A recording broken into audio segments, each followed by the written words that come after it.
A pleasant good morning to everyone, and welcome to another edition of the Carlos Brown Show, a special edition here on the Black College Sports Network. Yours truly, Carlos Brown. Here's what's coming up on today's guest menu. Of course, we'll be joined by Charles Edmonds of the Alcorn State Radio Network. A regular scheduled guest, Coach Van Pettaway, will join us.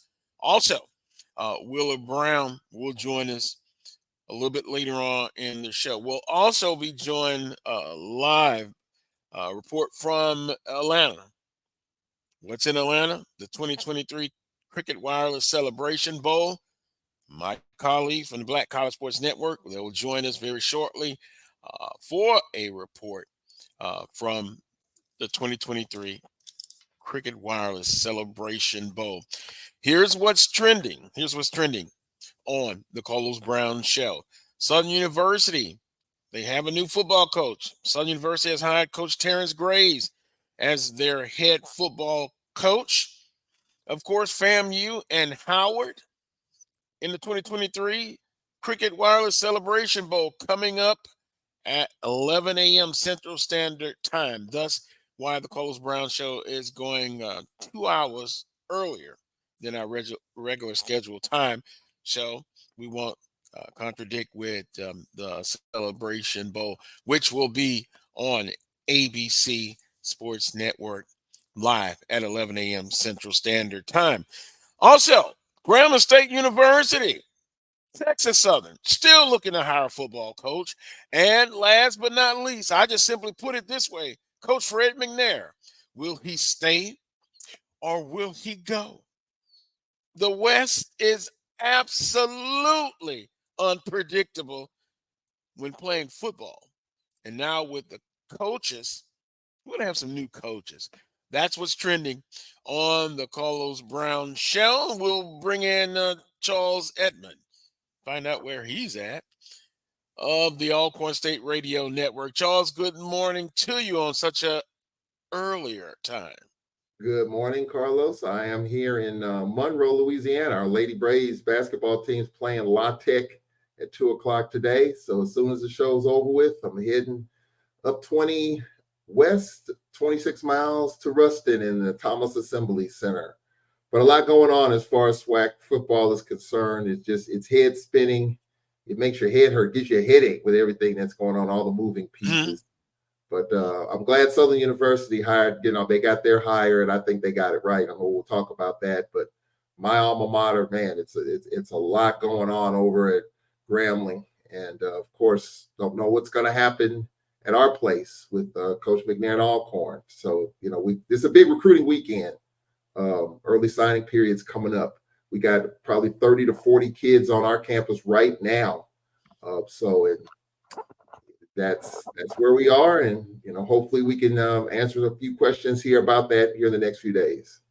I'm trying to get my hat straight, but I guess it's a tip to Coach Graves, who wears his hat off to the side, and apparently I can't get it straight. So maybe I'll leave it alone there. But we're going to get into the Coach Graves, and mostly after we get our report from the Celebration Bowl in Atlanta with our colleagues from the Black College Sports Network. But I will just definitely say this.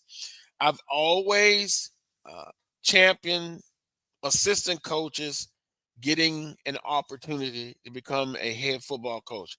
And in this case, Coach Graves, hired by Southern University, he has my full support on the high. You're talking about somebody who has paid the price, if we can use that cliche. 31 years as an assistant, basically said at the press conference, hey, he earned that right. He's paid the price. And now you need to come behind and get behind the support of Coach Terrance Graves, now the head football coach at Southern University. With Grambling State and Texas Southern, perhaps any moment, any day, you will get the information on who they're going to hire as their football coach for the 2024 season, Charles.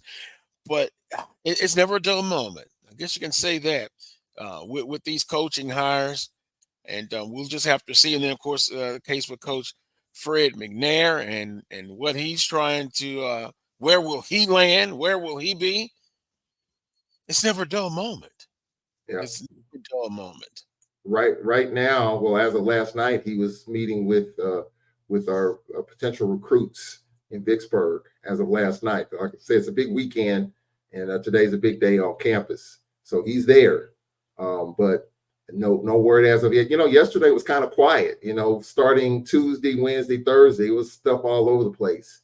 But yesterday was kind of quiet in terms of where things are as far as Coach McNair is concerned. He's still the head football coach at Alcorn State University. He has a decision to make. His contract is up January 31st. And so the university has presented their contract to him, and it's just the art of negotiation. If he takes it, then we move on with Coach McNair as the head football coach. There's a lot of reaction out there. A lot of fans stand with Fred. Some are ready for this process to be over with. And lately, unfortunately, some have said it's time to do something else.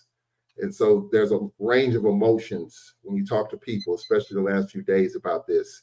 Just want to get this process done and then move on and get ready for National Signing Day in February and, of course, the early signing period. So that's kind of where we are. I'm glad Southern's got their guy. Grambling right now, they got a committee out there. You got Simon, who is the interim. Will he be the coach? And there's a lot of stuff going on. The president, Gallo, was supposed to go to Baton Rouge to be over that Louisiana system. That has fallen through. And so there's a lot going on at Grambling. We do know that Dr. Scott is the AD, and he's leading that charge as well as the committee. So we'll see what Grambling lands as far as the head coach is concerned. But it's getting late, Carlos. When you talk about these recruiting things, players want to know who the coach is going to be. That hurts you. And so you want to know who the coach is that you're going to be playing for and talking with. And so when you have this uncertainty, that can impact recruiting. So we'll see how this goes here within the next few days. We know Fred McNair's a coach right now. We know that. But at Texas Southern and at Grambling, still uncertain. That's interesting. Just a personal opinion with Coach McNair. To me, if he truly and really wanted to move on, I think it would have done it by now. And because it's lingering, and I think it's the art of negotiating, I think Coach McNair, just my personal opinion, I think he wants to stay at Alcorn. However, he's trying to also get the best deal possible from Alcorn State. Because I'm gone. If I want to move on, I am totally gone. Truly. Just gone. So my gut tells me that he wants to stay at Alcorn State, and his agent is doing everything he can for his client to be able to stay there. Now, you just told me something. I'm gonna switch gears a little bit. President Gallo is not going to be over the Louisiana board. I must have missed that. So, well, what I was told in the last few days that it was full speed ahead for him to transition to Baton Rouge, but something got in the mix, and that got stopped. I don't know if it's politics. Whoa. I don't know. This is higher education in a state money. Who knows how that could have got changed around, but I understand that it's not going to happen. So if that's the case, then, he was supposed to leave Grambling. Will he come back to Grambling? I think he's still president for another few weeks. So we'll see what that looks like. And so all that changes, when you have a new leader, all that stuff changes. Now, I think Dr. Scott will still be there and still running that search. You got the committee there. And I think Dr. Scott knows that Grambling has to have a coach in place as you get ready for National Signing Day and the early signing period. But, the president is also a key figure in all of this.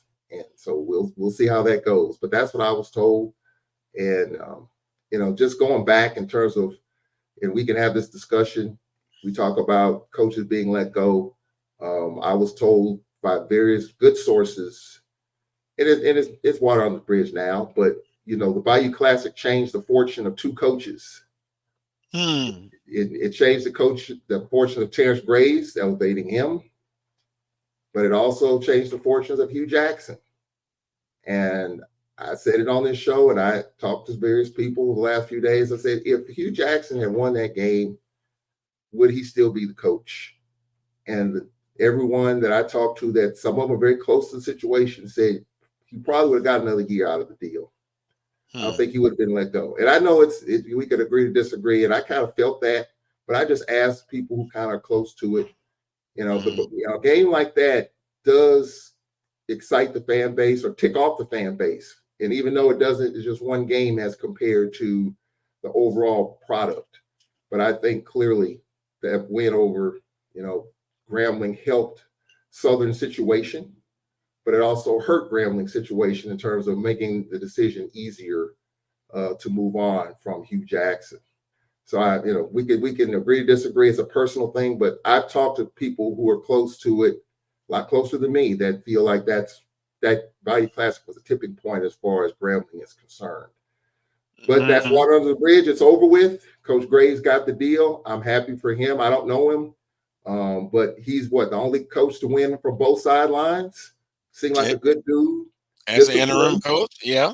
He's earned it, and I'm happy. And I think Southern got the right guy, a very safe hire. I know there's a lot of names out there, and I know from a financial perspective, I think it makes sense, because I think the names that were out there either were too expensive as head coaches, or maybe their staffs would have been too expensive. And so you have to do what's in the best interest of your university financially. And so I think Coach Graves made sense. And now he's going to get to work. We don't know what's going to happen with his staff. Carlos, will he keep, the staff that's in place? Will there be some changes? Will he tweak some stuff? Got to find an offensive coordinator. And so I think there's a lot of moving pieces there. But as far as, Grambling, Alcorn, there's still work to be done. I do think that I'm kind of with you. If I were a betting person, I would bet that Coach McNair will still be there. But I think people want this process to come to an end quickly. And we'll see. I think within the next 72 hours, I think we'll have some clarity on two of the three situations anyway. And and it's interesting because I've gone back and forth with people about, if you're going to make a move, then you should have a plan in place. And I kind of try to step back and look at their perspective, and they're right. Then also, you look at the situation, transfer portal has opened up, then the early signing period. So it's a urgency to get somebody in place quickly. But I also would say, with that being said, I would rather get the right hire, the best fit. And I think sometimes when you rush, and I get it, recruiting, the early signing period. And I think for most of our schools, when I say our HBCUs and smaller colleges, a lot of times it's still the traditional February the 4th is where they get the bulk of their recruits. But I know the transfer portal. So all of that to say this, there's a rush. You have to be quick, but you also have to be very careful that you're not rushing so quickly that you make a decision that you may eventually regret. Now, back to the Bayou Classic. I can understand. I can't really speak on the Grambling situation. If Grambling wins that game, Hugh brings them back. For Coach Graves' situation, even if Southern would have lost that Bayou Classic, I don't think it would have been a big decision on as far as Coach Graves wouldn't be where he's at today. Because the season was a disappointment, even though that win gives them a winning season. A loss, then they have a losing season. But for Coach Graves, once again, uh, I'm supporting the hire. You're gonna have some people that are not. You brought it up. Even some members on the board, and I got a chance to look at review the board of supervisors, and your good friend Tony Clayton, who's on the athletic um, committee, and then Des Moines Rutledge. They kind of got into it pretty good. It was pretty spicy, and Tony Clayton said it wasn't nothing personal against Coach Graves. It was just the process that he thought that wasn't good. And then he pretty much said a press conference was called before the board had made their stamp of approval on AD Banks hire. So with that being said, that's good old Southern University gumbo at the board of supervisors meeting. But they stamped their approval on it. Coach Graves as the head football coach. Now, some people may thought it was going to be, quote unquote, a bigger name. You have some that's still infatuated with the celebrity hire and the celebrity coaches, and that's the way I term them. But with that being said, it's got to be the right fit. And again, I'm going to champion the assistant coaches who we tell them you have to pay the price. It's a process, and they're looking for the big O word, opportunity. Yeah. And so, and that's where you have it. And so, with that being said, why am I hearing music? With that being said, we're going to take a timeout. 20 minutes past the hour.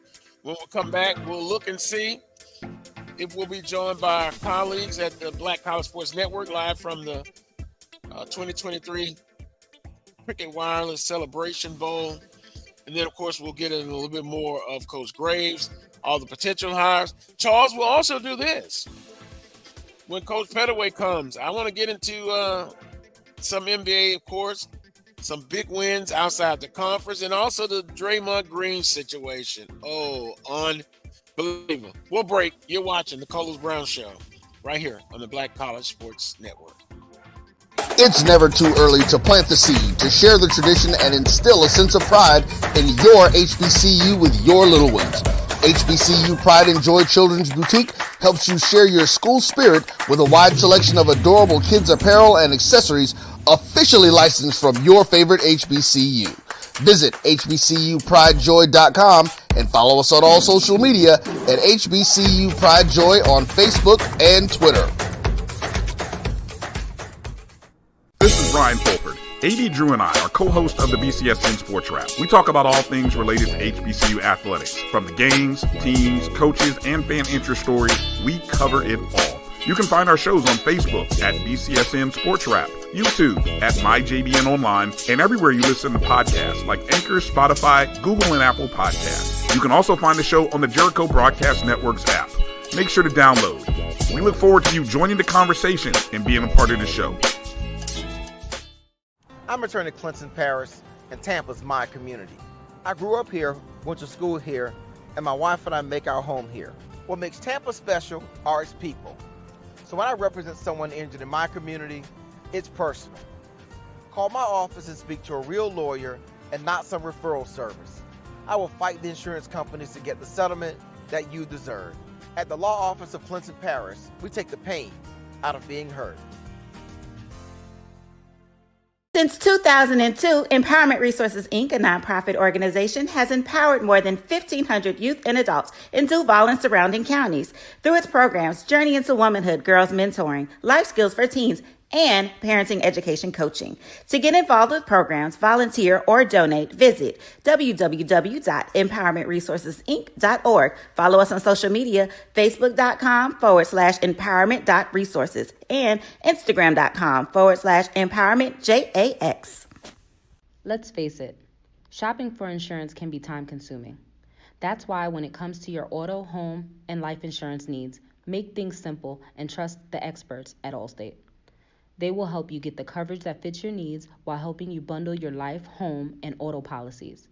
Bundling saves you money, sure, but it also saves you time, so you can enjoy the things that matter most even more. Contact me, Tammy Haynes, your local agent, for a free personalized insurance quote.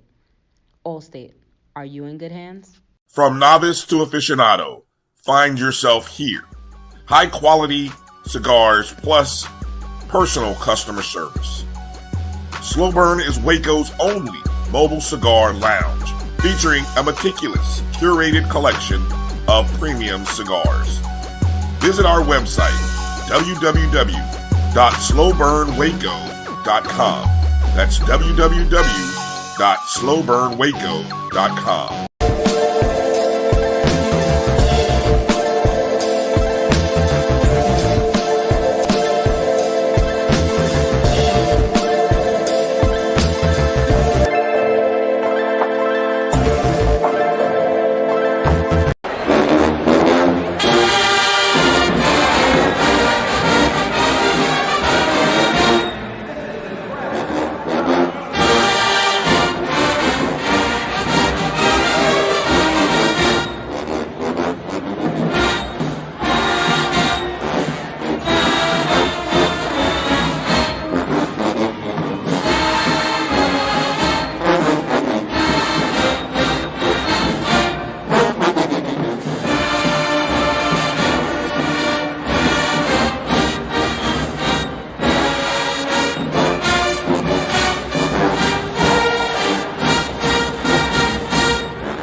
Lastly, why Terrance Graves? Glad you asked. I'm prepared. I'm qualified. I'm certified. But more importantly, I'm destined. And I'm a winner. With all that said, I'm a builder of champions. Go Jags.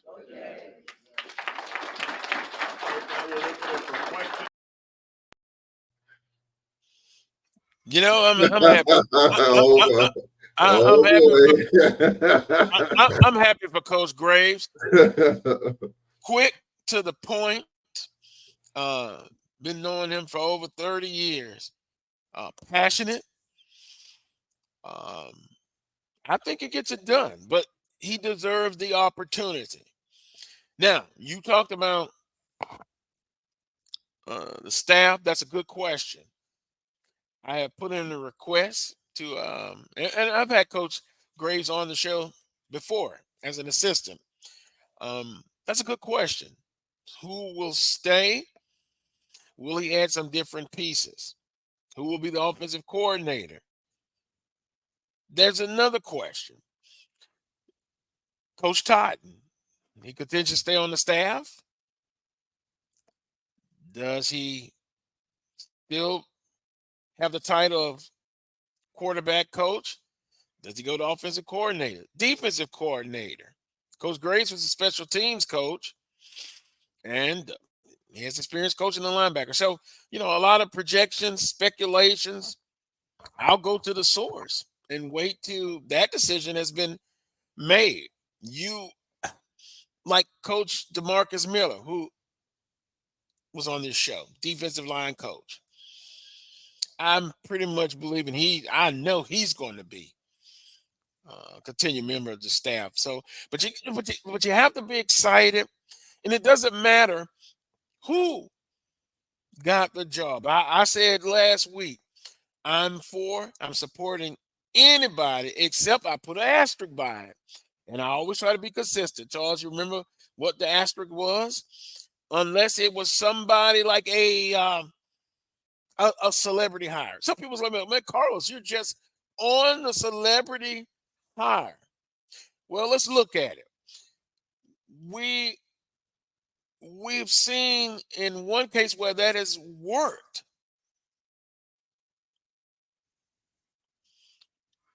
We've seen that. But in other cases, I think some people try to take that blueprint and apply it to other places. And we talked about that, Charles. That may not necessarily work. Yeah. But a lot of people look at that. And one of the board members on Southern University's Board of Supervisors and the athletic committee talked about that situation per se. But I just don't think that's always a good idea. And I understand college athletics has changed, but some things haven't changed as far as X's and O's, building a foundation. We talked about it traditionally, getting kids in as freshmen, matriculate to their senior. But now with the transfer portal, a quick fix for some, a quick hire. All of that plays into the equation now, but I don't necessarily believe that's great. And the thing is, 50 years from now, history will tell a tale. Was it the right move, or was it just another situation where college athletics has evolved? So just be careful. Just be careful with that. But with that being said, we congratulate Coach Graves, and I look forward to having him on the show very, very soon. Yeah, I think, and you know more about this than I do, Carlos. I think I think for Coach Graves, he knows the assistants on that staff. I do think there'll be some tweaks. I don't see him. I don't know this. I'm just saying it just as a guess on my part. I don't see him getting rid of anyone. I think he'll let that staff ferment and develop and kind of blossom. He'll sit back as head coach. He'll make some hires. Now, if coaches leave on their own for better opportunities, that's one thing. You know that happens. But do I see him getting rid of, terminating an assistants? I don't. Because right now it's kind of almost late in the process to do that, especially with the early signing period. You've got, signing day is in 6 weeks, somewhere in there. You're talking about the traditional? Traditional? Yeah. I mean, so I think at this point, and look, if this was an indictment on Dooley, you succeeded. You got rid of Dooley. But we raved, at least I did, about his staff when he was hired. You talk about the Graves and the Tottens, SWAC experience, Louisiana experience, Southern experience. I raved over his staff. Now, if Dooley's the problem, you got rid of that. He's no longer there. So now let's see how this staff develops now with Graves running the show. I don't see him getting rid of any coaches. I might be wrong. And if I'm wrong, I'll say, hey, I miscalculated with that one. But I think he might add, but I don't see him subtracting unless coaches take a better opportunity somewhere else. And he's got a 3-year deal, so there's time. Now, the question is, how patient are people going to be? Here we go, Charles. Patience. I'm being messy here with that, but all in all, I mean, if you look at Southern schedule, I mean, we can talk about schedules. They got Alcorn at home. You got some big home games coming up, so I think it's an opportunity to get 2024 off to a really good start. I don't know if you open up with Alabama State at home. Is that a home and home with that? No, it's not. I don't know, but I'm not sure about that, and I don't want to speak in error. Yeah, but I know Nicholls State and McNeese are the non-conference games. So, then you look at it, then there has to be one other non-conference games. Now, some years I know you have 12 games, so it had to be the Pete Richardson Classic. So that would be a team to come in. But I want to go back to the staff, and that's interesting opinion. But now Coach Graves is the head coach. He's no longer assistant. So, I think you look at everything, and he may not make any changes. But if he does, I think it's because he wants to put himself in the best position possible. They're recruiting right now, just like Alcorn. They got to, they've already got some commitments in. So I think we shouldn't be so worried and scared about, well, the portal is open. Yeah, it's open. Mm-hmm. But the minute that decision was made for a head coach, they've already got commitment. So the assistants are recruiting. But I guess what I am saying is this. Now, from the assistant coach, you're the CEO, and you got to look at every situation. Yeah. Some may leave for a better opportunity, some may not. Yeah. But Coach Graves, not speaking for him, but he has to look at to put himself in the best position to be successful. And does that mean bringing in an offensive coordinator and a defensive coordinator? He's going to do that. He strikes me as a guy that he'll bring everybody to the table, but ultimately it's going to be his decision whether he, move some people around, keep them. We'll have to wait and see. Like I say, I look forward to interviewing him, and then he may not want to indulge that information, Right. Whether he'll do it or not. Yeah. Until he's done it. Yeah. But offensive coordinator, defense coordinator, and from coming from a position coach, he's also been a coordinator before, defense coordinator. He has the experience to do it, I think, to make the best decision for Southern University program. And patience, throw that out. Some fans are not going to be happy, Charles. 9, we got to that discussion. 7 wins, that's good in other places. Southern, that's a different beast. Yeah. I won't get back into that. I was just being facetious and messy when I talk about that. But look, you said Graves was a special teams coach. So last year. He's probably going to relinquish that. The question is, will he hire a special teams coach, or will he slide somebody from the staff? We don't know, but I'm just saying those are just sort of the things. Clearly with Southern University, the number 1, number 2, number 3 issue, in my opinion, was offense or lack of offense, lack of imagination, creativity, all that. And we know who the offensive coordinator was. So that has to be addressed. Defensively, when the offense is clicking, the defense can get off the field. You add to that. Special teams, you had a punt, kickoff, return for a touchdown this past season. Special teams, of course, with players transferring and moving on, you got to reimagine that. So I think those pieces are kind of in place there. It's just a matter of what Graves decides to do in terms of his hires and moving things around and keeping things as is in a way. Because now we're going to see this staff. Because if this was an indictment on the previous coach, he's gone now. So now you just move the pieces around, add a little bit. I just don't see him getting rid of anyone at this point.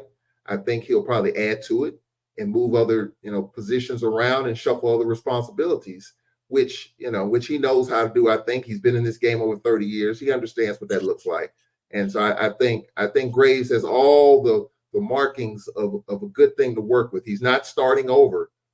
You're not starting from scratch, because Carlos, I said this and I'm going to stand on it.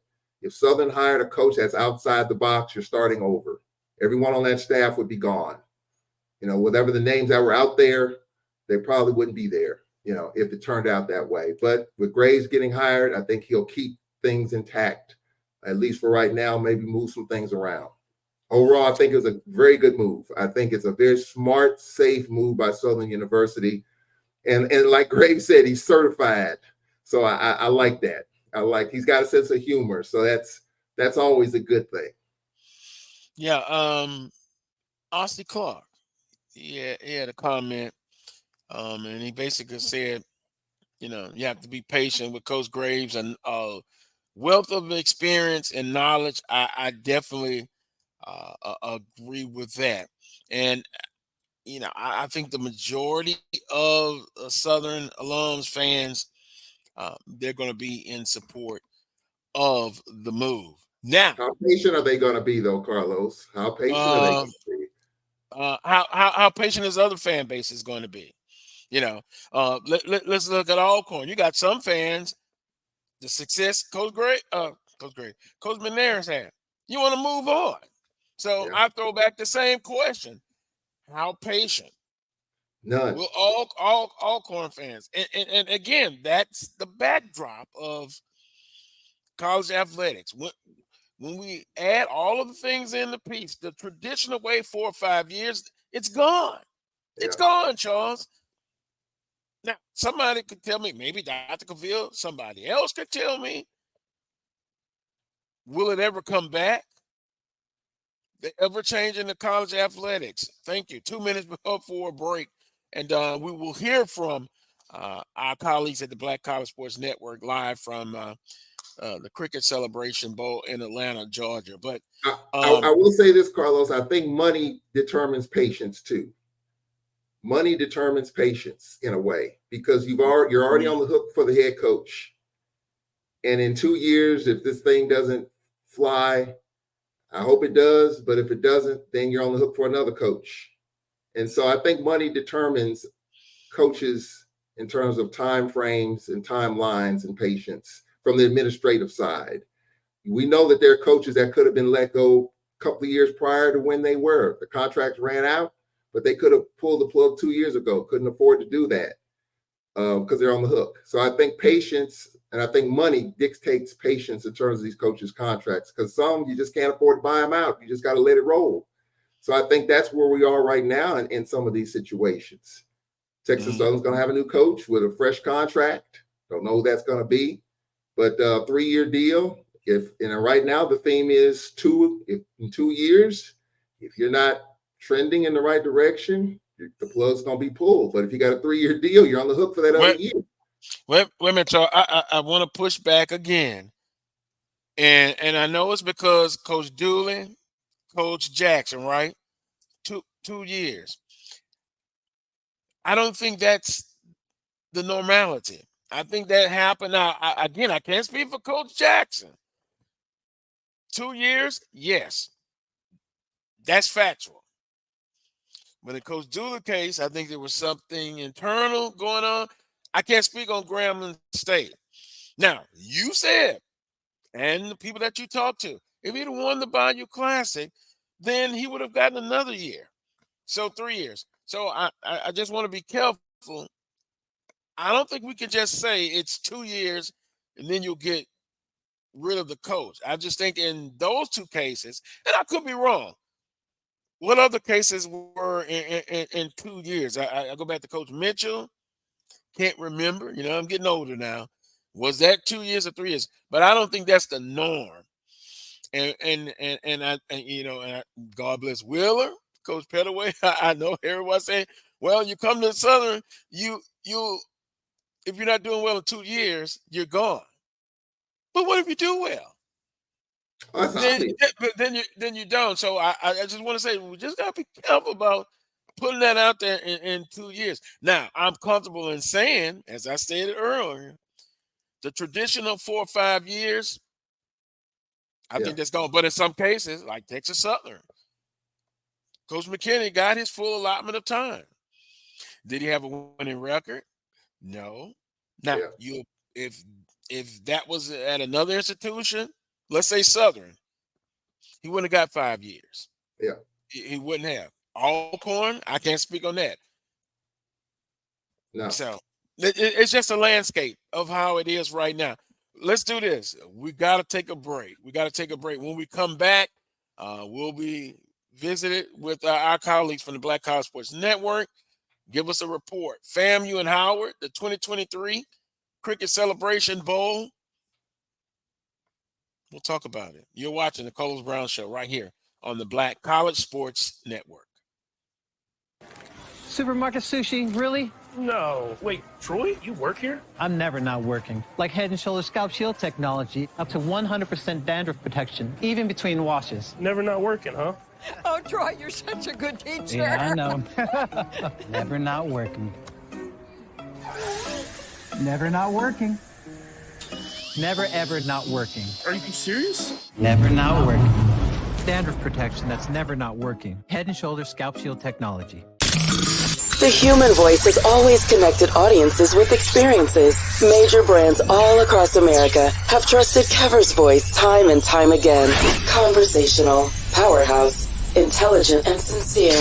That's the voice you need for your creative marketing process. KEAVERSVOICE.com.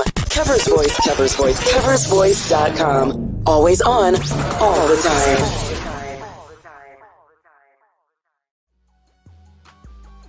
This is the Dean of the College of HBCU Sports, Kenyatta Cavill of Dr. Cavill's Inside the HBCU Sports Lab with Mike Washington and Charles Bishop.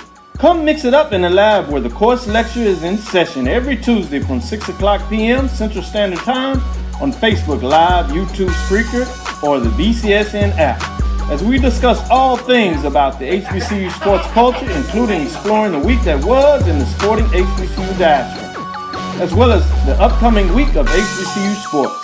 With me, the Dean, the College of HBCU Sports, on Dr. Cavill's Inside the HBCU Sports Lab with Mike Washington and Charles Bishop. Course lecture dismissed. At Hampton Law, our primary goal is to provide non-traditional yet effective solutions and redefine the approach to client legal concerns. As your trusted legal advisor, we believe in sophisticated, personalized services that eliminate the confusion and complexity sometimes associated with legal matters.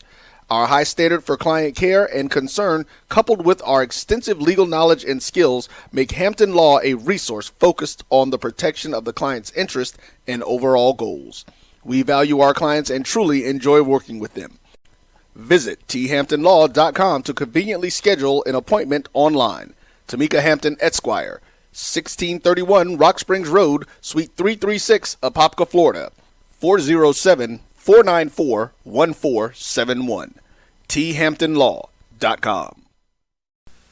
Majesty is a premium health and wellness tea line focused on bringing delicious yet healthy tea blends to the community. Filled with an abundance of vitamins and antioxidants, we work to blend teas with exotic spices and fruits to produce scrumptious and wholesome beverages. So check us out at mymajesties.com. That's MyMajesties.com. My Majesties, an Urban Passport member.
Welcome back to this week's edition of the Coles Brown Show right here on the Black College Sports Network. Wow. You know what? When I see the orange and green, I tell you what, I'm jealous. I'm going to be honest with you. They're in Atlanta. I'm impressed. Oh, they look great. They look and smiling from Carlos, ear to ear. Can you Yeah, you can hear. Well, greetings from the great state of Atlanta in the other province of Georgia. We are the contingent for the Southwestern Athletic Conference of Florida Agricultural and Mechanical University. Sitting up, save the SWAC, baby. We Hey, we coming with it. That's right. That's right. Because look, the Southwestern Athletic Conference representative got to get the victory. Hey, let me ask you this: if FAMU gets the job done, will it be the second win in the Celebration Bowl? I know Grambling State got it done, but can't think of anybody else. So yeah, no, go FAMU. Grambling is the only school so far. Actually, the AD who is now at Alabama A&M, Dr. Paul Bryant, was the AD at Grambling the year that they came in and won the Celebration Bowl. Yeah. I believe that was against North Carolina Central when they did do that. Let's jump this up. But Carlos, I have one thing I want to say, and Brian told me to stay on task, but I'm gonna do it anyway because I can do that. I want to comment on your thing about the coaching and the celebrity coaching hires, right? Really quick about that. People are expecting Deion results from people who aren't Deion Sanders. Yeah. Nobody else is going to be able to have an impact like that in coaching until LeBron goes into coaching himself. There's no other athlete that's going to have that kind of impact. So schools, please stop looking for a coach that played in the NFL to do that and give them time to build a program at your university. Right. Hey, I agree wholeheartedly on that.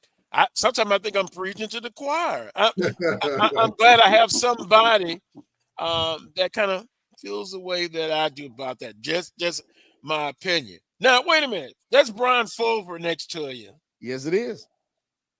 The man of few words. But how you doing? How you doing, Brian? Hold on. I'm going to hand the headset over to him so you can talk to Brian and give you more of an opportunity to talk to him, Calvin, and I'll actually let them bring Drew in as well. Because these guys had the opportunity yesterday on Media Row to talk to the coaches, the players, dignitaries who were coming around and doing all the things that they needed to do. It has been an amazing 2 days. Everybody is just going on and raving completely about this game and this matchup and the things that are happening with the Celebration Bowl, the BIAC and the SWAC, and it is amazing. But I'm going to hand this over to Brian, let them do some talk. I had to get my little bit of fandom in today. Y'all know I don't jump on a whole lot unless it's the Miami Heat talk, or, if it's FAMU. And so we're going to do that. here, Brian and AD and Kelvin to talk with you from the ONG Strike Zone and the BCSN Sports Wrap. Turn that over. Oh, you got to love it. Yeah. A live show. And Brian Fulfel, good morning. Hey, good morning, guys. How you doing? Well, doing fine. And I tell you what, I'm excited. Look, I'm today. I'm going with the SWAC representative, and guys, I got a little checklist, but you can help me out. First and foremost, your experience in Atlanta so far. How has it been? It's been good. I mean, the weather is great, so that's one of the things that I think this weekend compared to last weekend or last year, I've really enjoyed. No rain, being able to move around now. Honestly, for me, I haven't done much. Kelvin, he did some traveling around the city yesterday. Maybe Drew, but it's been good. I'm still looking for Howard fans. I'm a little worried. I'm still looking for the Bison. I don't know. Other than Erica, and everyone knows her on Twitter, I don't know where all the Bison are. Maybe they've roamed off into another area of the city. That's what Bison do, I guess. You got the biggest. That's it. You got the biggest Howard fan coming down there, Brian. The Vice President of the United States is coming down there. Well, I hope she got out on Twitter and told Bison Nation to come to the game, because I'm a little worried that it might just be her and her dignitaries with her. I don't. Yeah, the Vice President. I hope she brought some people with her. Or sorors, somebody. I mean, there's enough organizations that were founded at Howard. Hell, they ought to show up too. So in other words, you're saying FAMU in attendance 3-1. Yes, 3-1. It'll be safely. There's going to be at least minimum 30,000 Rattlers here in this building. We sold our allotment, and we started buying into theirs. So you just watch how this game goes, and then you'll see the orange and green all over the place. Wheeler sounds like their And fan base is like another fan base I know. and I think and historically that's the case. You know, Mhm. Howard has never been a big draw, you know, in terms of their fan base. So I wouldn't expect a big Howard contingent, but what I would expect probably is a larger MEAC contingent. Okay, larger You MEAC know, a contingent. lot of the other schools, I think, will kind of drift in there. I know you'll have a bunch of A&T folk there. You know, Okay. they kind of consider the Celebration Bowl the A&T Invitational. Yes, they So, should. They and should. Aggie Nation, yeah. Atlanta is their largest alumni base, pretty much. And so you'll see a lot of Aggie blue and gold around there today, that sort of thing. And I think you'll see some representation from a few of the other MEAC schools. But if you're looking for a big contingent from Howard, I'm gonna say, you know, don't waste your time on that one. You know, historically they haven't been a huge fan base travel type situation, that sort of thing. And today is pretty much gonna be more of the same. Okay. Okay. Hmm. Well, Well, you talk about attendance in the past, about eyes on the broadcast. I can do my part. Maybe next year I can get back after a couple of years of not being in Celebration Bowl. But my time there has been outstanding, and it's work, but it's also enjoyment. yeah. Mm-hmm. Yeah, no, this is a good environment. Again, this is a HBCU Super Bowl. And so, you know, if you have an opportunity and can be here, you need to be here. To what did John Grant call this? He called this HBCU elite, HBCU elite, but it's black excellence on display here. Let's bring in look who else we got in. Look who stepped in the building outside of us. Doc. Dr. C. Dr. C. Doc, yeah, who's that Doc? Come on in the middle. I'm in the middle of Hold on, I'm gonna get Doc the headset in case y'all want to talk to Doc here. I'm in the middle of some winners. Oh yeah. You hear those Well, you guys. know, good morning. It's still morning in Atlanta. Good morning, Dr. Cavill. How you doing, sir? Yeah, bright and early. I'm well.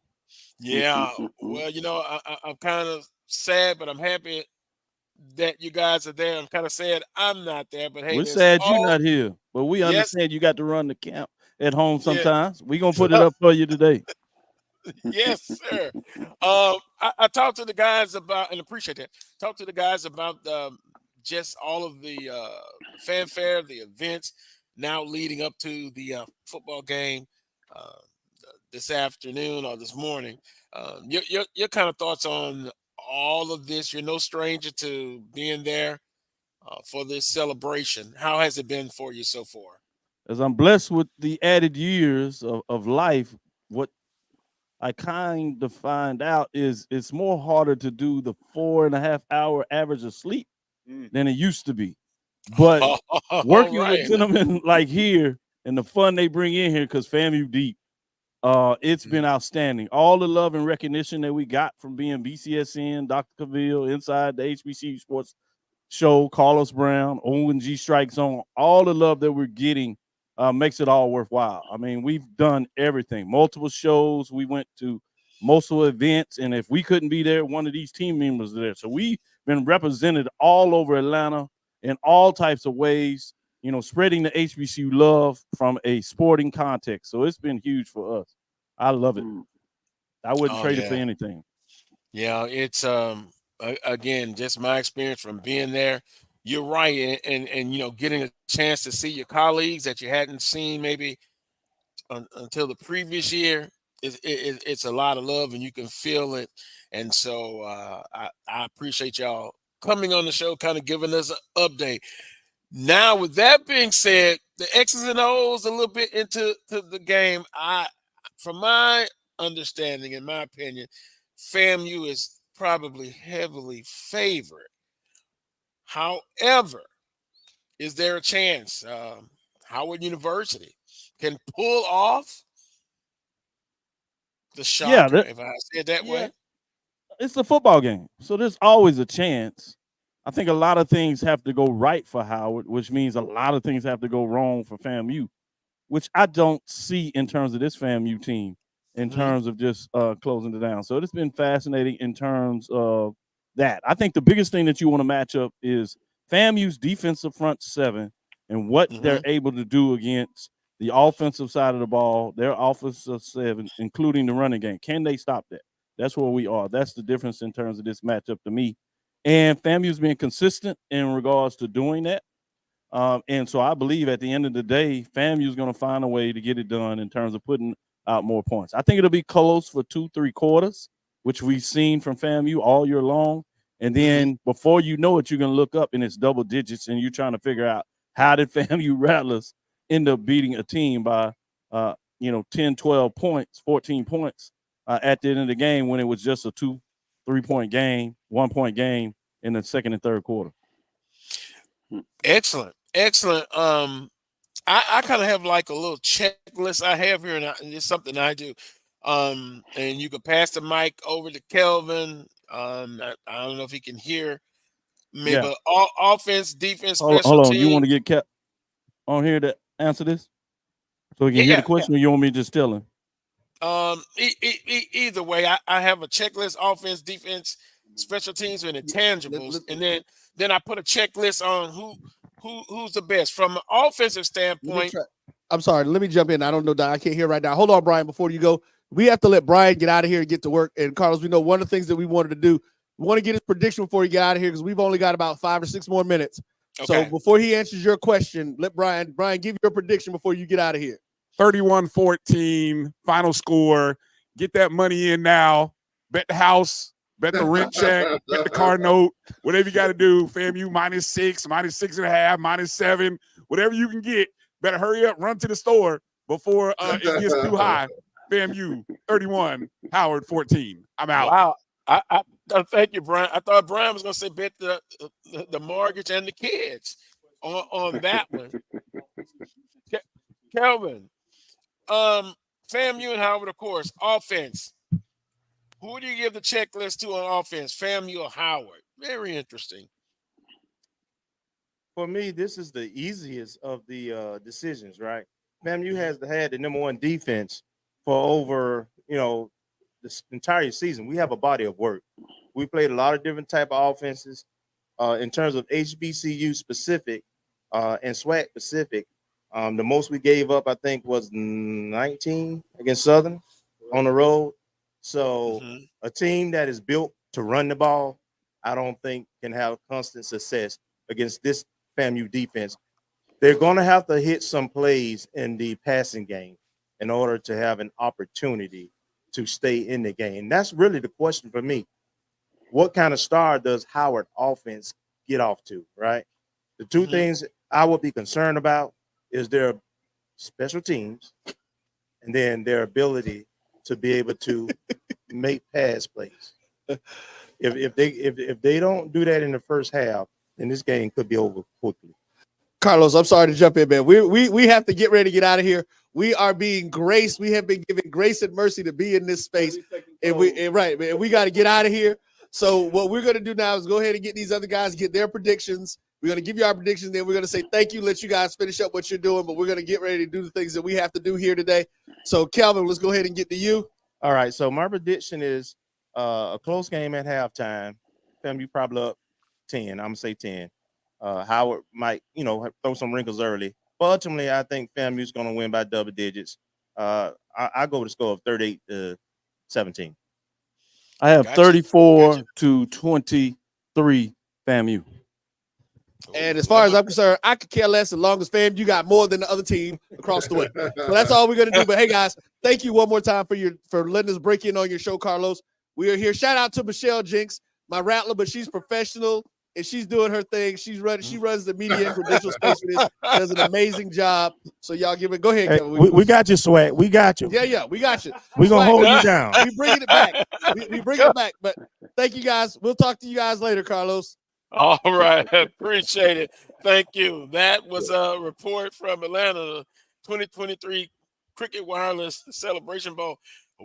Wow, Michelle Jinks. Oh, I remember her, Charles. She Yeah, runs a me too. tight ship. She Yes, she runs a does. tight ship. Tighter than tight. Yeah. Well, with that being said, we will take a timeout. When we come back, we'll add Coach Pettaway. And oh boy, Wheeler, we'll get into the AD perspective. We always put you in that perspective. We'll put Charles That's in that. great. We'll put the coach in perspective. Coach Graves, head football coach at Southern University, Grambling State, Texas Southern, and maybe Alcorn. Wheeler's never boring moment in HBCU athletics. We'll talk about that, and then we'll get into a little bit of NBA and college basketball in the conference. Think about this, Wheeler. Draymond Green. Does his reputation precedes him, and now he's suspended indefinitely? What does that mean? I think he's back, but we'll get into all of that in the next hour. We got to do that. We'll take a time out. You're watching the Carlos Brown Show right here on the Black College Sports Network. We shall return. Supermarket sushi, really? No. Wait, Troy, you work here? I'm never not working. Like Head & Shoulders Scalp Shield technology, up to 100% dandruff protection, even between washes. Never not working, huh? Oh, Troy, you're such a good teacher. Yeah, I know. Never not working. Never not working. Never, ever not working. Are you serious? Never not working. Dandruff protection that's never not working. Head & Shoulders Scalp Shield technology. It's never too early to plant the seed, to share the tradition, and instill a sense of pride in your HBCU with your little ones. HBCU Pride and Joy Children's Boutique helps you share your school spirit with a wide selection of adorable kids apparel and accessories officially licensed from your favorite HBCU. Visit hbcupridejoy.com and follow us on all social media at HBCU Pride Joy on Facebook and Twitter. This is Ryan Fulford. AD Drew and I are co-hosts of the BCSN Sports Wrap. We talk about all things related to HBCU athletics. From the games, teams, coaches, and fan interest stories, we cover it all. You can find our shows on Facebook at BCSN Sports Wrap, YouTube at MyJBN Online, and everywhere you listen to podcasts like Anchor, Spotify, Google, and Apple Podcasts. You can also find the show on the Jericho Broadcast Network's app. Make sure to download. We look forward to you joining the conversation and being a part of the show. When you're looking for the latest information on Southern University sports, the Southwestern Athletic Conference, and HBCU athletics, there's only one place to go. Tune in to the Carlos Brown Show, exclusively on the Black College Sports Network.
Oh, that gets me fired up. That great. And I mean, great.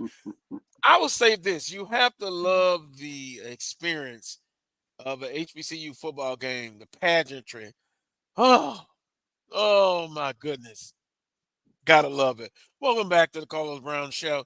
We've got our crew in now in full fledged. We got Coach Van Pettaway, Willa Brown, and of course, Charles Edmonds, all ready to. I'm sure it's going to be a very interesting discussion.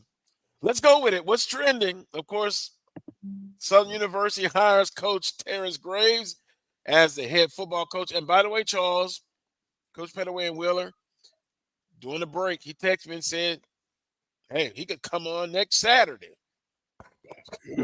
That's what I'm talking about. Hey, he's not going to back down from a challenge. He's now the head football coach at Southern University. Wheeler, Coach Pettaway, your thoughts on Coach Graves? Well, I think it's a good hire. Anytime you can go in-house, it stabilizes everything. A lot of times it stabilizes things more. So I think Southern did a good job by bringing in a guy who's paid his dues. And I think Coach Graves even said it. You know, he's qualified. He's more than qualified. He's certified. You know, he's a guy that has done it all. Anytime you've been an assistant coach that long, he has certainly paid his dues. So I look forward to him. I just hope that the Jaguar Nation will get behind him and give him an opportunity to show what he can do. And I want the Jaguar Nation to come back. You know, I've been to Southern maybe 4 or 5 times. This last time when I went down there, I was very disappointed in the turnout. You know, I wasn't used to that. You know, all the other times that I went down there, the atmosphere was just overwhelming. People were everywhere, but it wasn't that way this last time. So I hope Southern gets back to that. That's what I have known and loved about Southern, the passion of the fans and the alumni. They got to get back on campus. Mm-hmm. Wheeler? I would hope that internally that he gets the support necessary to be successful. I look at it from a vantage point of he's still a first-time head coach, even though he's been, you know, in the realm for 30 plus years, that sort of thing. This is his first head coaching job. And there are a lot of nuances that go along with being a head coach. And we all know, Coach Pettaway, you know specifically, you know, it's a different world. Those 24, 26 inches that you're moving over, Yep. you know, it's a different world over there. And I hope that the administration at Southern is or will be doing the things necessary to get him up the breast in terms of, you know, the little things that need to be done. They're dealing with alums, you know, the paperwork aspect, you know, all the little things that head coaches have to go through. And you know, I hope Jaguar Nation is going to be patient with him. You know, it's going to take a minute. Don't think he's going to come in and set the world on fire right now. You know, he's still a first-time head coach.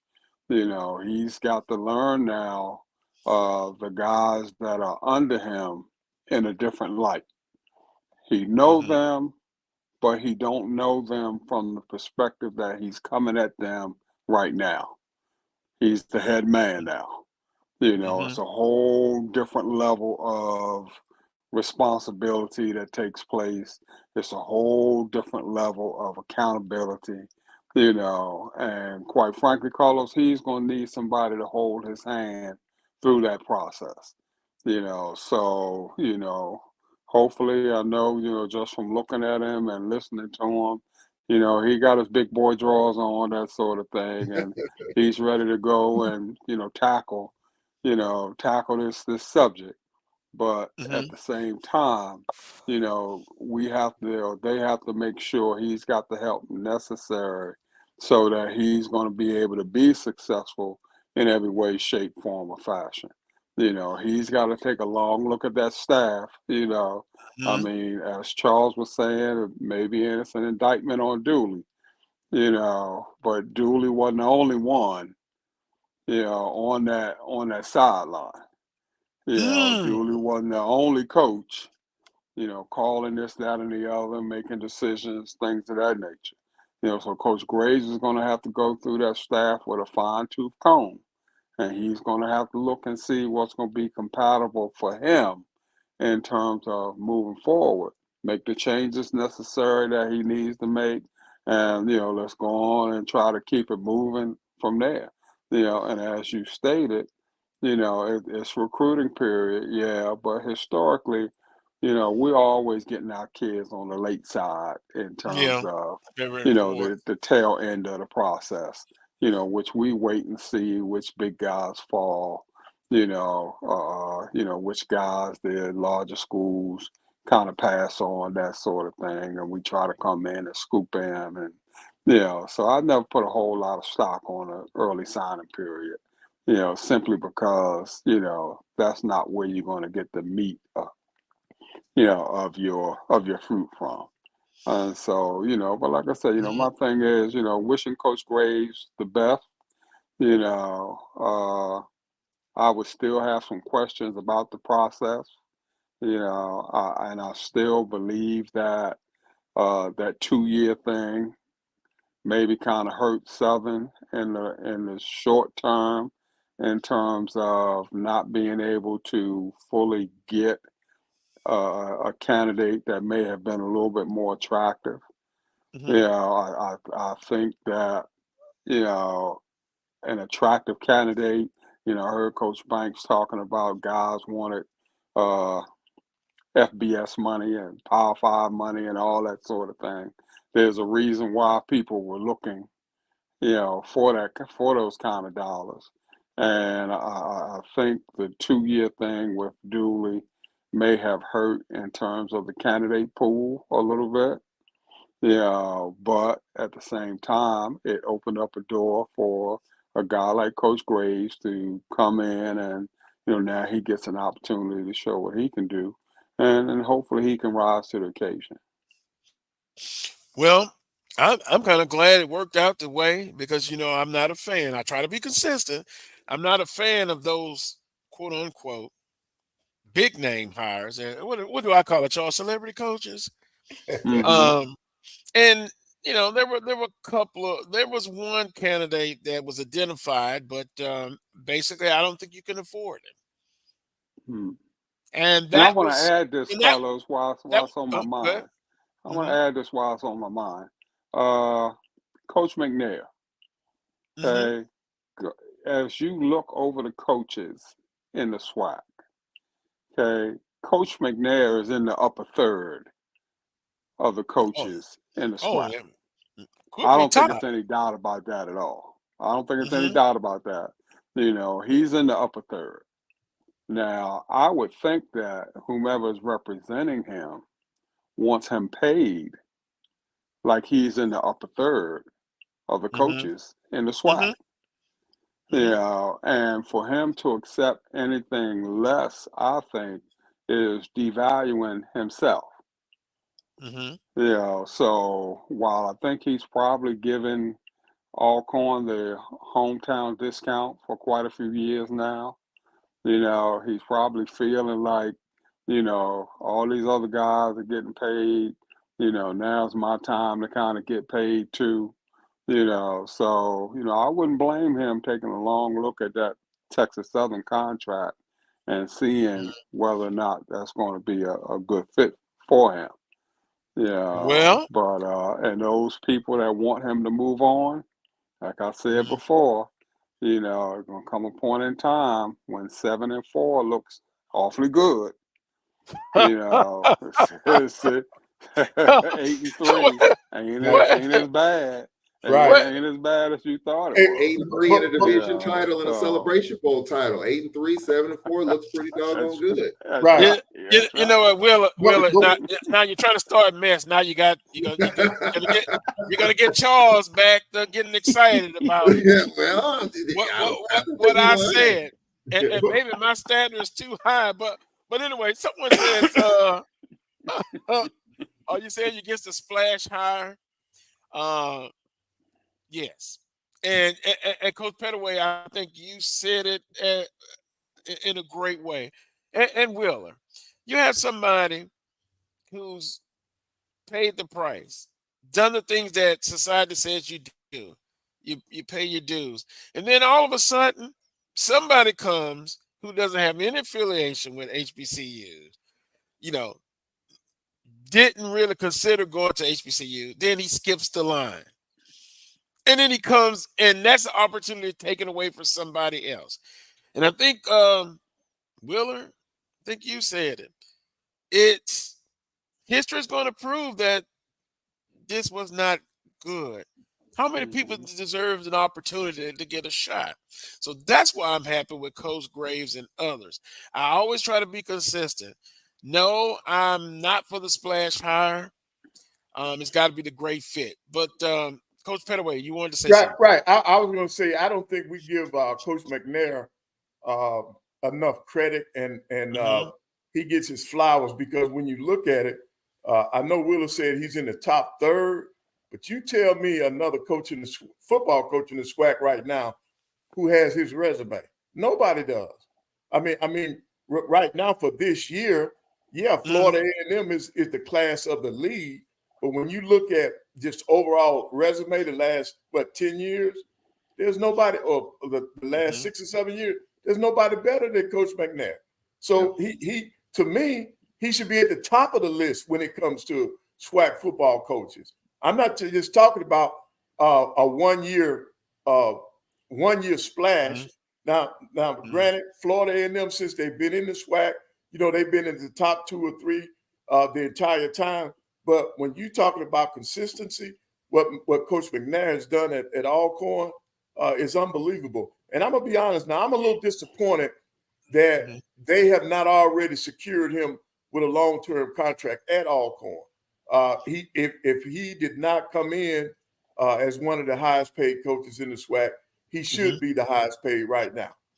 And I think if he has that opportunity to go to Texas Southern, if my school was treating me that way, I would move on.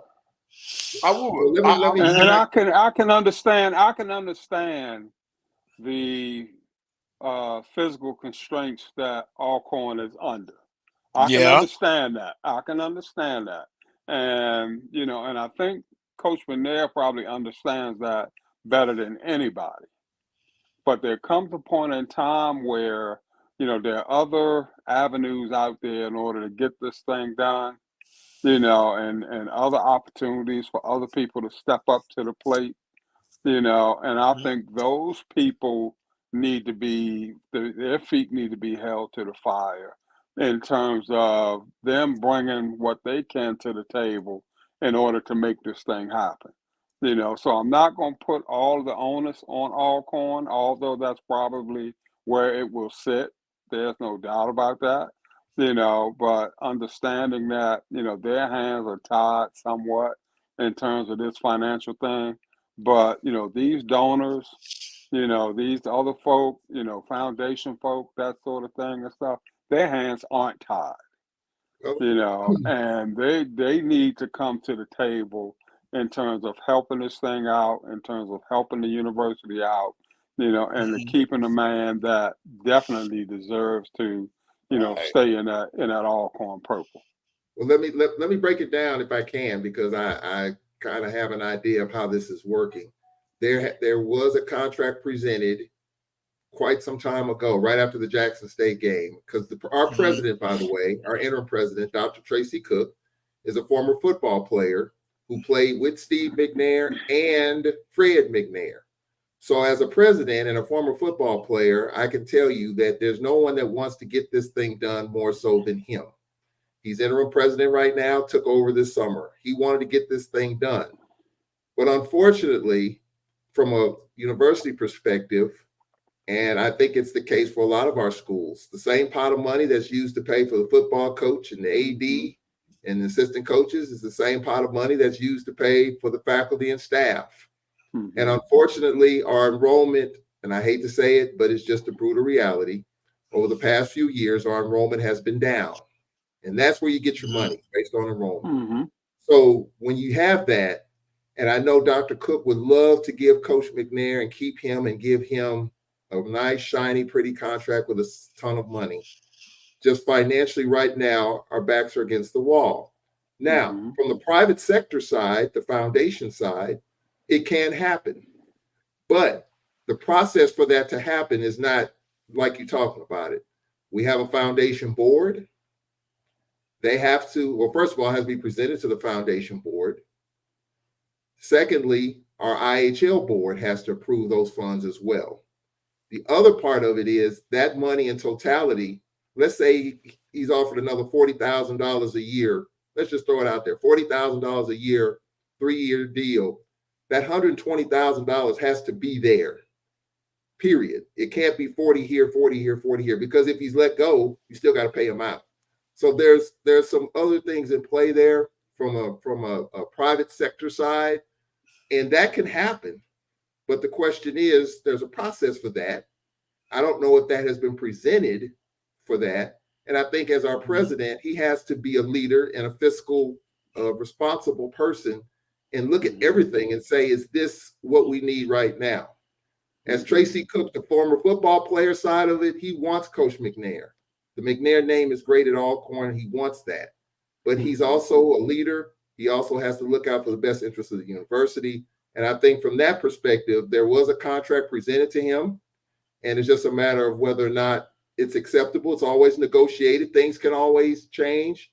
I do know that there are parameters in his contract. There's a lot of escalators. You win the West, Coach of the Year, GPA, all that to help elevate the salary. But the question is, if you try to compare that salary to what, let's say, Texas Southern and their board approved, what, 315 or whatever it was yesterday, that's a decision that coach has to make for him and his family. And I know he wants to stay at Alcorn, but I would love to see him stay at Alcorn. But from a financial perspective, can the university get his base salary up to that point and then add the escalators to it? I think that's the conversation that's probably been had. And I think we're going to come to a resolution of this thing in the next 72 hours, I think. By Monday, Tuesday, Wednesday, we're going to probably have a resolution one way or the other. Texas Southern, Alcorn, don't know about Grambling, but I think those two will probably know who's going to be leading those football programs. But from Alcorn's perspective, I do know that there was a pretty decent offer, the best offer that fiscally that we can provide. And it's just a matter of whether Coach McNair believes that is worthwhile for him. So that's always the art of negotiation. Well, let me say this. I'm going to say what I said earlier. I think Coach McNair, just from the outside looking in, if he wanted to take everything in consideration, he'd be gone now. But my gut tells me, Wheeler, and it's the art of negotiating, I think he wants to be at Alcorn. Because if it was all the matter of getting what he thought he's worth, allegedly another offer on the table from Texas Southern, you would think it would be an easy choice. But I know sometimes there's other multiple factors involved. I guess what I'm saying is, I think my gut tells me he wants to be at Alcorn. And he's trying to get as much as he can. Because if not, he'd have been gone. He'd have been gone now. So what do you think about that? That's just my opinion. I tend to agree with you on that one, Carlos. I think he really wants to stay at Alcorn, but I think at some point in time, he's going to have to make that difficult decision. He needs to look at the fact that, how many more years does he have left in his coaching realm? Is he at the peak of his earning power, from a coaching point of view right now? And so he's got to look at the fact that, maybe I'm a coach another 5 years, and if I can max this thing out salary wise, with this 315 plus incentives that Texas Southern is looking at, for the next 4 or 5 years or what have you, then, maybe I'm a little bit further down the road than yeah, I would be if I stayed at Alcorn. Yeah, I just hope that, he's not placing all the blame on the administration at Alcorn, which from what Charles is saying is not the case.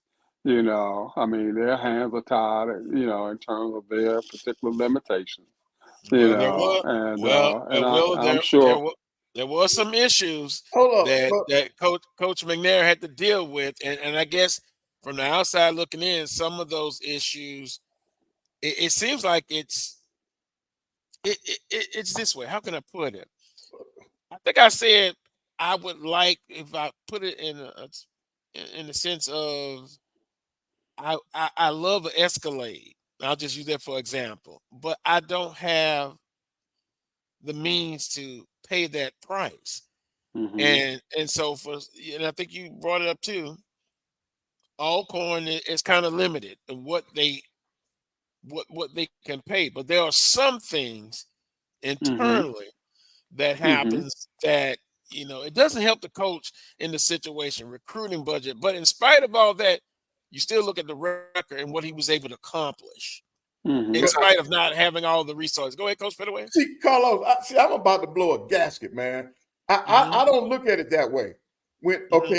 In the day of game guarantees, they don't have to do nothing but play one game a year to supplement this man's salary, and it doesn't come from the university.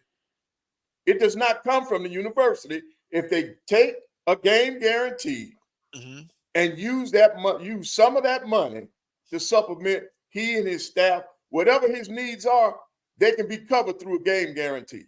Yeah.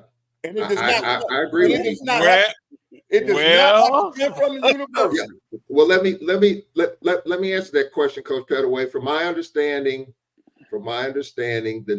this next contract, the offer from the university, more money for your assistants, and as part of the incentive package, any classic or guarantee game that's played, he gets a part of that as well. In this contract negotiation right now, there you go. Contract that he's presented right now.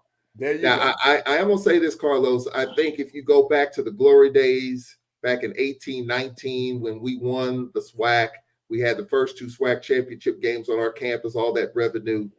That was an opportunity to probably bolster and elevate everything at that time.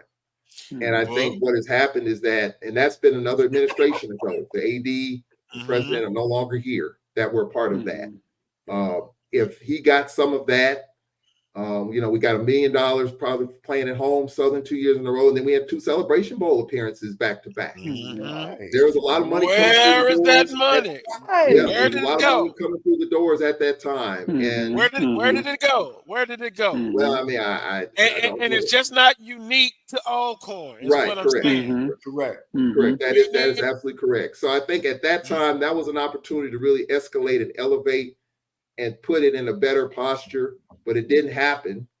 Those folks are no longer with us. They're no longer president and AD. So you have to take it for what it is. And I think that Coach McNair is just trying to get, and I do agree, he loves Alcorn. He loves it. He loves it. He loves it. He wants just to be put in a better. And from what I've been told too, he really wants his assistants, Carlos. And I know you love this. He really wants to elevate his assistants more so than anything. And so I think in this next deal, there's money for his assistants. So I think the university is putting the most fiscally responsible deal on the table for him. But then you look at Texas Southern and 315, and you look at the program where it is right now with an AD who just got a new deal, and Dr. Granger, who's fresh, who's ready to go 100 miles an hour to elevate that program. They got a new athletic facility that's coming online. Look, I mean, I don't want Coach McNair to leave, but let's look at Texas Southern's deal.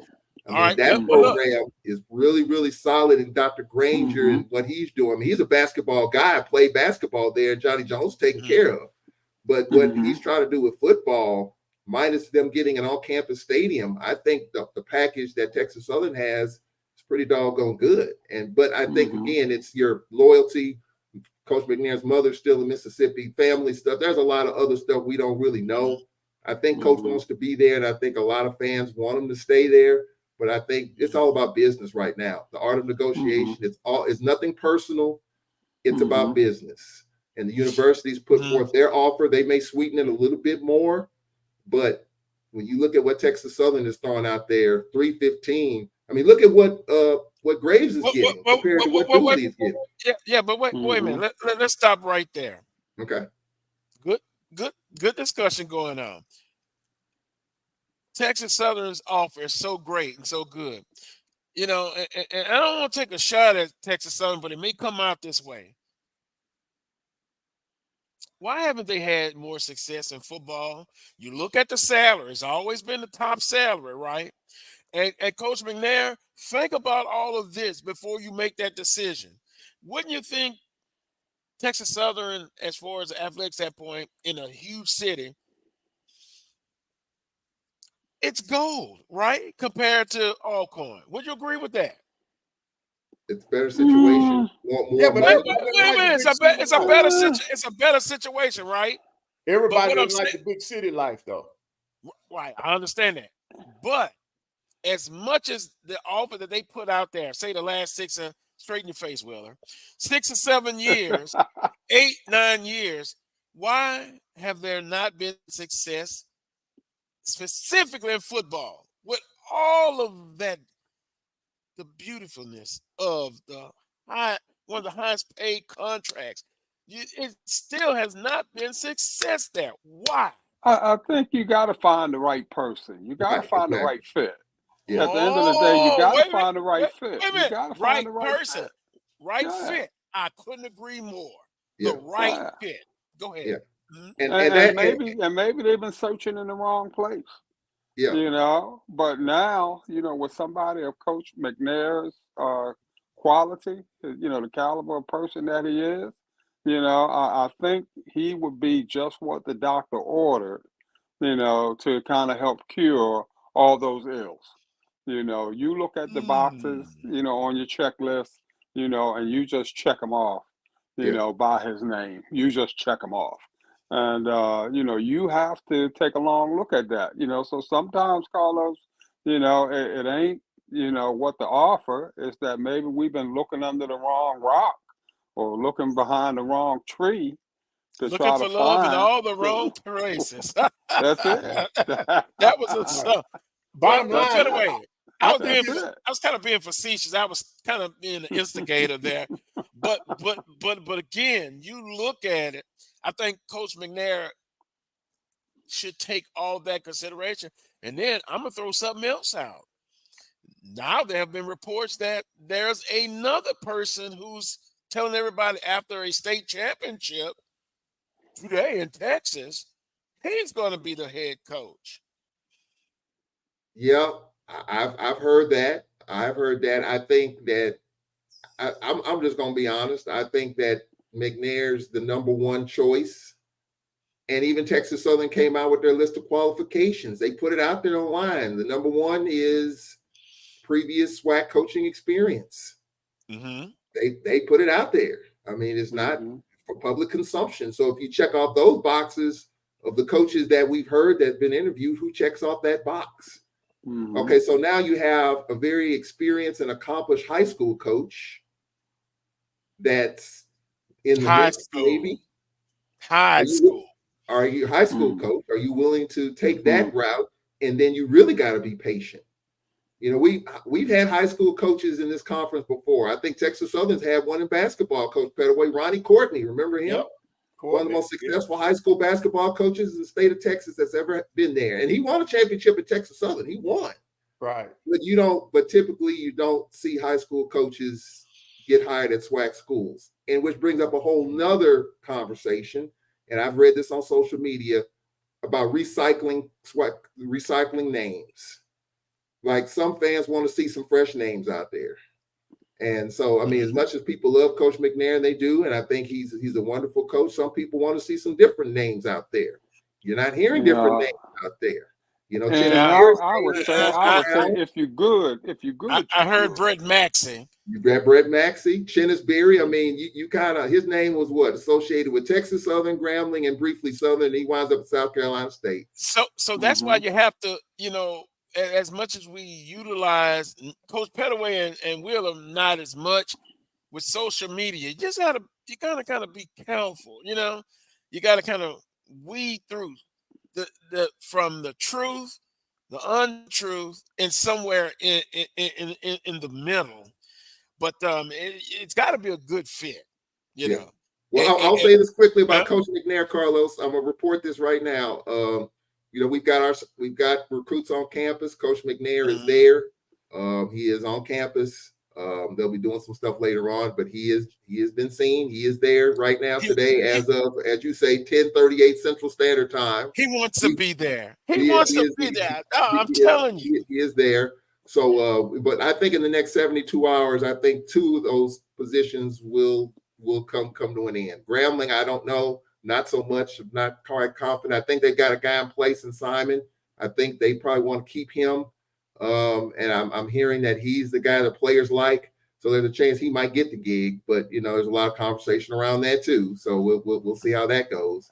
But as far as Coach McNair is concerned, he wants to be there. It's about business. I'm learning this, Wheeler Brown and Coach Pettaway. The business side of it, we're talking more about the business side of it with these coaches now on this show than we ever have. Where it was easy. It ain't easy when it comes to families and money and business. It's difficult. It's painful. It's ugly. It's nasty. And so this is what we're kind of feeling right now. And we have our own picks. I think Southern got it right.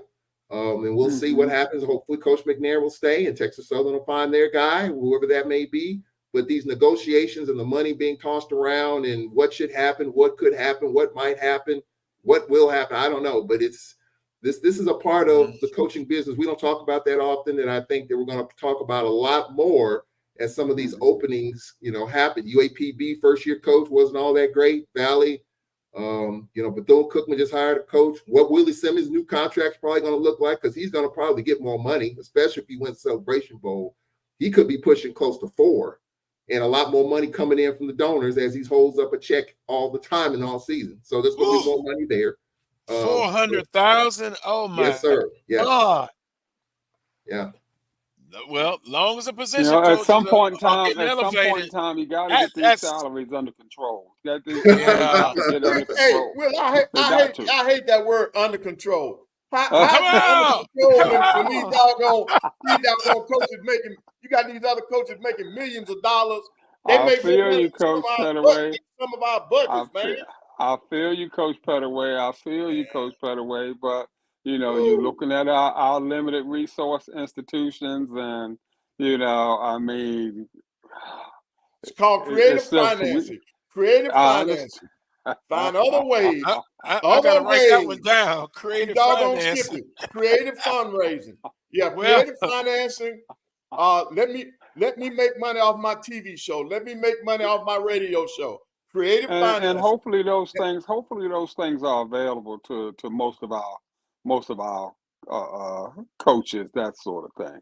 And if they're not, then they should be. Right. There's no doubt about that. Well, there's no doubt about that at all. I'm going to pick at Charles I just Edmonds think, if I'm going to pay, if I'm going to pay $400,000 to an HBCU football coach, okay, then I'm looking at what does that coach bring to me from a national point of view. What does he bring to me in terms of bring to my institution, that sort of thing, from a national point of view?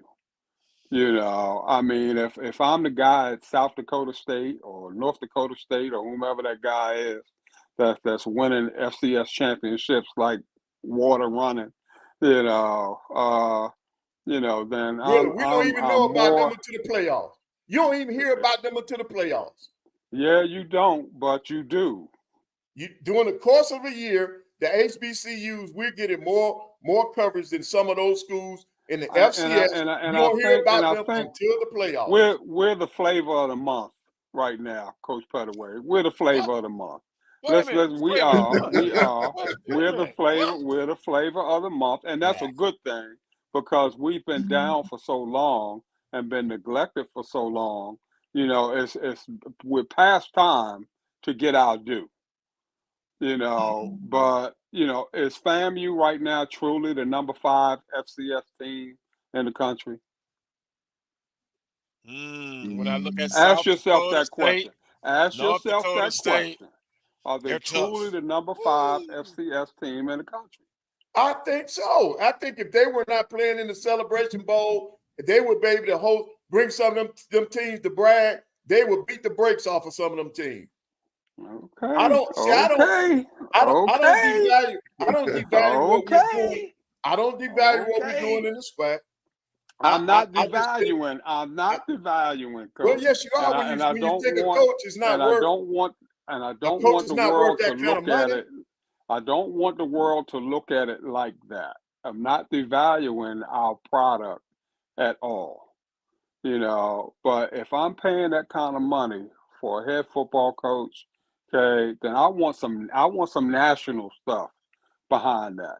Just like if I'm paying my basketball coach $400,000 a year, I want him in that top 10 in terms of those mid majors and all that sort of thing and stuff. I want that name and my school's name ringing out, because that coach is doing an excellent job in terms of our one-loss record and the things that go behind that. And like I said, I know this is not a popular discussion, Carlos. It's not, because it makes it seem like it makes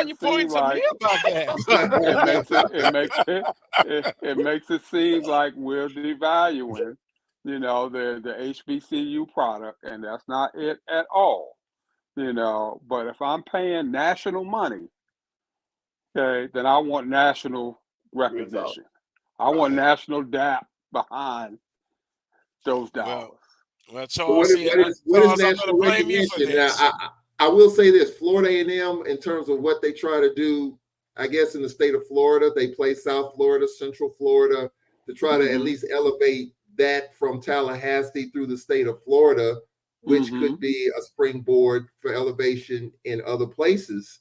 I mean, they haven't won those games. I think one of them they played fairly close. So I do think Willie Simmons and A.D. Sykes is looking at that and trying to elevate the brand there, to try to, I think to your point, to try to make it where if you're paying the coach all this money, then let's elevate. And I think FAMU is trying to do it. But what we got right now in the SWAC is you win your SWAC, you win your division, you host a SWAC championship game, you win Celebration Bowl. I mean, unless there's something more to it that we're going to add to it, what else can we do? I mean, I guess my thing is that enough for 350, 400,000? Is that enough? That's a good question, Charles. See what you started when you mentioned that figure of 400,000. I have no pipeline to A.D. Sykes. I know her when she was at Grambling, but I do think that, and that's high. It is high. But I'm saying it is high. But what I'm saying is that if Florida A&M does today what only one other SWAC team has done in the history of the Celebration Bowl, which is win the Celebration Bowl, and considering, and look, I look at Willie Simmons. Remember a couple of years ago when they played North Carolina, they had the issue with the compliance and getting players certified and all that. This is my feeling when it comes to leadership. How do you lead when the times are tough? It's easy to lead when it's easy. Just like Roman Banks. When Roman Banks, to me, I don't know if he's going to make it or not. Wait a minute. Keep Roman Banks out of this. Well, I'm just saying. I'm using this as an analogy. Okay, when Southern University athletics went through the dark times, a decade ago, with the certification, over 100 players not certified, who stepped to the plate and took accountability and helped get it out of the mud? Him and his staff. Yeah, but I'm saying, but still, the AD still going to get the credit, though. He's still going to get the credit. And guess what? He is one of the top paid ADs. I get that in the conference, but now if you tell me he's worth $400,000, no, I'm not saying hell that. No, I'm not saying. I'm saying in terms of leadership. I'm saying in terms of leadership. But Willie Simmons, we'll award that. Willie Simmons during the dark times stood tall, didn't make excuses, and during that dark period, the North Carolina and the eligibility and all that, he stood tall. He kept his team focused. They did, other than Jackson State, they didn't lose a beat. He was very well spoken. He got them out of the mud, and you see where they are right now. And I think that, to me, is leadership, and you reward that, and you reward the fact that he's had results on the field as well. You know, other than Jackson State, that's the only blemish that they've had in the last couple of years. So then if you win the grand slam of them all in HBCU football, which is a Celebration Bowl, I'm sorry. You to me, you have to reward that. Everything you said was great. I will applaud for that. But it comes to the question, $400,000. Really? I know you're in a capitalistic society. Hey, if FAMU can give him that, I love it. But I just don't see, and I guess that figure thrown out there. Wow. What was Dooley making? I mean, if Dooley was still on board and they win the West, go to the SWAC championship game. We will give him incentives, I would think. You know, hey, what was the basketball coach Pettaway that was at Alabama State? Rob Spivery. I always use his example. See, I know from the emotional standpoint, it feels good. They did great in the first year, and they increased the salary, but then he didn't do nothing the other 5 years. So do you give it back? No. So I'm just saying, be careful about that. Okay, someone said, Carlos Brown, that includes graduating players. Yeah, there's different perks you can give Coach Pettaway. Right. And there are some people that have told me, in terms of that question right there, graduating players, some people think that shouldn't be a perk at all. Like, as a coach, that's what you're supposed to do. Right. I mean, and I'm one of them. Okay. Well, you're supposed to win as a coach. Yeah, at Alabama A&M, our president, during my time, our president took that out of our contract. She said that's what we were supposed to be doing anyway. So that was no longer a perk. That was. I agree. You couldn't get that. I agree. 100%. I agree. Just unbelievable. Wow. Now you see why people like Draymond Green get so frustrated. They just want to slap somebody. Yeah, and look, we got to end it there because we got to get on to a couple of other things. But you gotta love it. Coach Graves, I got a chance to look at the contract and it was approved. You're gonna love this. I'm not gonna say 2 years because I know we like to just point to Southern with 2 years, but it's a 3-year contract, an option for the 4th year, and it's $250 base salary with incentives. Now, will those incentives lead up to $400,000? No, but it'll be $300,000. What you can afford to pay. A lot of times you have to look at that as well. I guess I'm kind of agreeing with Willa. Can you believe that? But that's what Coach Graves' contract is going to be. And by the way, I think we'll have him next week on the show. With that being said, NBA, but before NBA, UAPB women, Coach Pettaway, I think they're undefeated in the state of Arkansas. Correct me if I'm wrong. They defeated Arkansas 74-70. Yes, and then they defeated Arkansas State, if I'm not mistaken, right? Yes.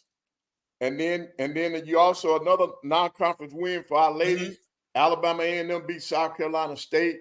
And of course, before we went off, Arkansas Pine Bluff also beat SMU. So that's on the women's side. On the men's side, after Southern beat Mississippi State, Bethune-Cookman beat South Carolina State. So that's another out-of-conference win. So in terms of basketball, I think things are on the uptick for men and women SWAC basketball, and I like what I'm seeing. But on the men's side, to me now, we got to watch Bethune-Cookman. On the women's side, you got to watch Bethune-Cookman, and you definitely got to watch Arkansas Pine Bluff. Yeah, they're playing some great basketball, man, and this is just going to be an exciting year. And I just like what I'm seeing when it comes to basketball. Well, I'm going to be an instigator again. which we can look at and see, and it's not even a conference. With those wins you're talking about, Willa Brown, should there be some incentives added to their contracts when they, because see, basketball is doing something, and I know basketball and football are two different sports, but the non-conference play, we've seen some good wins, and I don't think it's going to stop there. Over the years, you got some outstanding coaches in basketball, both on the men's and women's I side. think you got to look at it. I think you got to take a look at it. There's never never too late to do the right thing, I guess, is what, is what's said. And, so you always got to take a look at that structure. If they're beating these, Power 5 schools or, winning some of these guarantees, that sort of thing, then you got to look at, helping their programs out and trying to do some things from that point of view. I mean, there's no doubt about that, but at the same time, I'm glad you you said. you can't short the non-revenue sports. And a lot of times these guarantees, the funding from that is going to help out some of these non-revenue sports. So I mean, you gotta it's a balancing act between the two. You want to try to take care of the coaches and take care of their programs as much as possible. But at the same time, you can't leave those revenue sports dangling. I mean, those non-revenue sports dangling in the wind. They got to be taken care of too, Carlos. So, I mean, as Coach Pettaway likes to say, creative fundraising is the mode of the day. But, you got to be able to try to do both if you can. I think Carlos, Dr. Granger, I like to talk to him because you talk about creative financing. Some of those guarantee games that Texas Southern's men's team play, and they probably get $750,000 worth of guarantees. Some of that money is siphoned off to improve the basketball offices and goes within their program, but you still have fun these other sports.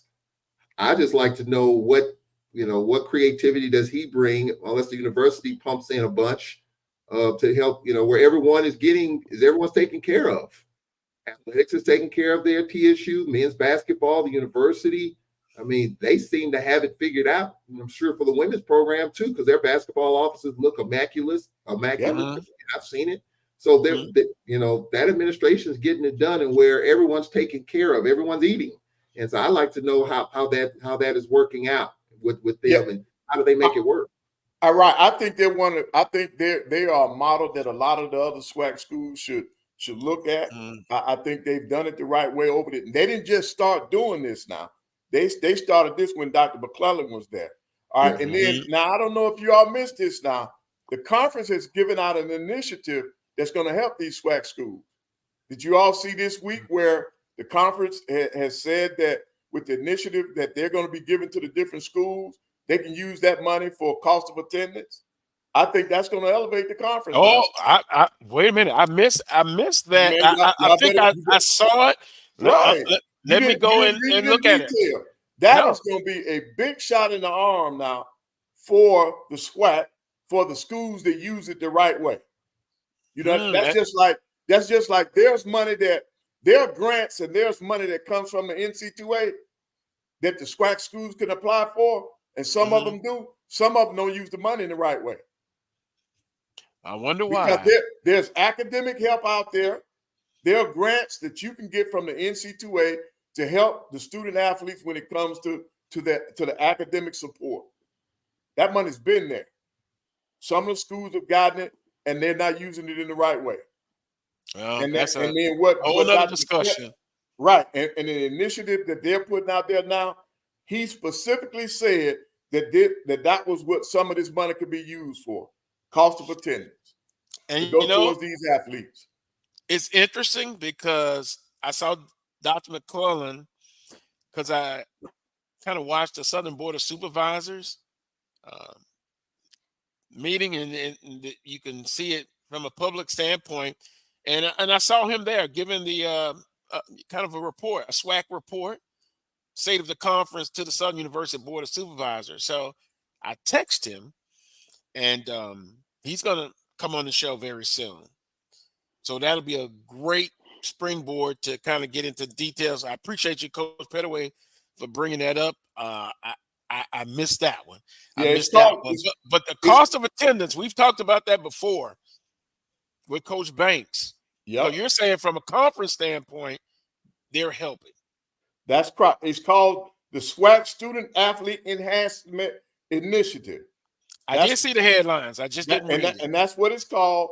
And Okay. The money can be used for student support, mental health initiative, cover cost of attendance, allow and assist in covering cash award for academic achievement. The offset cash. Now, I will pull that article up. I did see the headlines. Okay. Right. So that's creative financing done by the SWAC conference. The universities need to be doing more creative financing, and our ADs need to speak up. They need to get with the boards. They need to get with the presidents. You cannot put those athletic teams out there year in and year out without replenishing some of the things that they need, because it's not going to work. So put some of that back in, make an investment back into the place that's bringing you money and fame to the university. That's all we're asking as coaches. And then okay, go ahead. I'm sorry, Carlos. Go ahead, man. No, because we're up against time. On that note, Wheeler, me and you have a homework assignment. We'll look at that article, and I'll be interested to get your AD perspective. I appreciate Coach Pettaway bringing that up. We won't, 3 minutes, and we have to wrap it up. We won't be able to get into the Draymond Green situation, but quickly we can do it next week. I will be available. Yeah. He'll still be suspended. He'll still be suspended. Yeah. If we look at the term indefinite, you're right. On that note, 30 seconds. Closing comments, Wheeler. Like I said, I just, it's a whole lot out there, Carlos. And wishing Coach Graves well. Hoping Coach McNair's situation comes to a, eventful conclusion that benefits him and his family. Looking at FAMU on the win today, 28-14. But they better not sleep on Howard. Howard's had a lot of time to prepare and get ready for him, and so let's go and see where we are. Right. Well, for the sake of time, I won't have any closing comments, but quickly, Coach Pettaway. I'll go with FAMU, and then Carlos, do this for me since I'm challenged technology.